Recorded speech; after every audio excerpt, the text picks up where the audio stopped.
Hey guys, this is Travis Singh with Shell Shock MMA. We're here at the Muscle Farm headquarters, and we're with the Elevation Fight Team, and we're with UFC welterweight competitor Neil Magny. How you doing, bud? What's up, man? Good. Good, good. Now, obviously, your opponent changes within days to Tim Means. It's a guy that has been in the UFC for a little bit, got released, and now is back.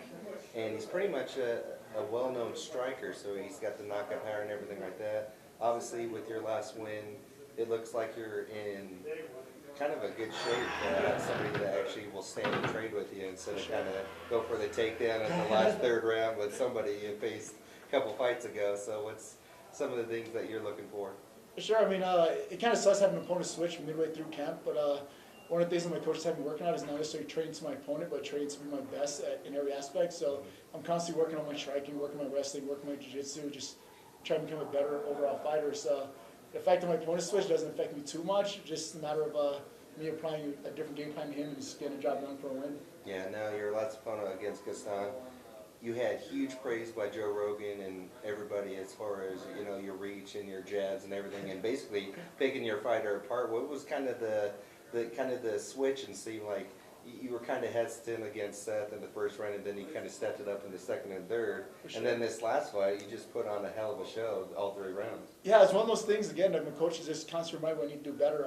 In the Seth fight, I could have pushed so much harder, but I held back too much. There was a certain time you got caught in position, I was like, oh, I'm doing enough to win. I don't have to necessarily push the pace right now, and it ended up costing me the fight. I did enough to win in that position. So when I got back to training, one of the things that Leister wanted me to do is just focus on winning every position. So whether it's a takedown, striking, grappling, I just have to win every position. So that's something that I applied in my last fight, and it worked out great. Yeah. Now, how has the UFC life gone? How has it kind of changed your life and stuff like that? Is it kind of weird with all the travel and stuff like that?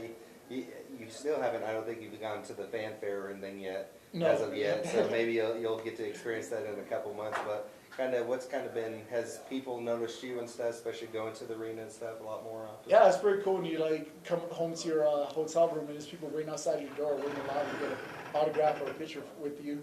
And it's just a cool experience. I mean, I'm blessed to be in that position. I'm able to do this, and I mean, it's something I've loved doing. I've been training for 9 years now, so it's sort of like live my dream since I was 17 years old. Now at 25, it feels great. So it's a real good position to be in. Yeah, exactly. Now, obviously, EA Sports just announced that their video game's coming out in June.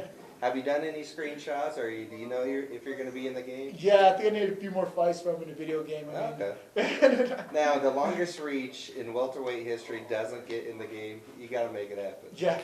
I mean, like I said, it's one of those things I'm blessed to be where I'm at now. It's just a matter of me like taking a day at a time, fight by fight, just making a name for myself now. Yeah. Well, and obviously, it's not till June, so, you know, your fight's coming up May 10th in Cincinnati, so For sure. they have time to reach it. All they do is take a couple pictures, match it up with the computer, and then they're done. Yeah, so. maybe I'll be on an update or something. Yeah, downloadable character or something like that just goes with that. So. For sure. Now, obviously, May 10th, Cincinnati, it's got 3 other guys, you know, that are Colorado guys. One guy that you probably sparred with, Matt Brown, that's going to be in the main event, obviously, in his home state. So, For sure. is it kind of odd to, you know, kind of be in the same thing, or as on the same card as with other Colorado fighters, or just pretty much business, and then you can chill with them later on? No, I mean, it feels good having the guys there. I mean, it kind of puts a little bit of pressure on. Well, my fight's later in the card, so it's the pressure not as bad, but it gives that team atmosphere. Like, all right, you need to go out there and do your thing, and kind of motivate the other guys to do their thing as well. So I feel like starting out with Salas being one of the first fights of the night,